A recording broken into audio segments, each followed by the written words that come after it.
Hello, my name is Edna Matinde from Zimbabwe. 3 years ago, I suffered a fatal road accident and I suffered a femur fracture. So I had a surgery in Zimbabwe. After a week, they realized that I have osteomyelitis in the right femur. I was having so much pain in my right femur. I couldn't bend my knee, and I was told in Zimbabwe that the only thing they could do in Zimbabwe was cut the leg because of that problem. So I came here at Max Healthcare. After going through some tests and treatments, they told me they could fix everything for me. When I evaluated her, I realized that her entire thigh bone, the femur bone, was involved, right from hip joint to the knee joint. And also, there was a large defect in the bone. We decided to go for a complete bone replacement.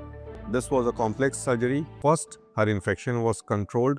Once the infection was clear, she underwent this omega prosthesis replacement of total bone. And for the first time in last 2 years, she was able to stand and put weight on her limbs. She was able to bend her knee and walk around freely. So I just want to say thank you to Max Healthcare. Thank you to Dr. Vivek Verma.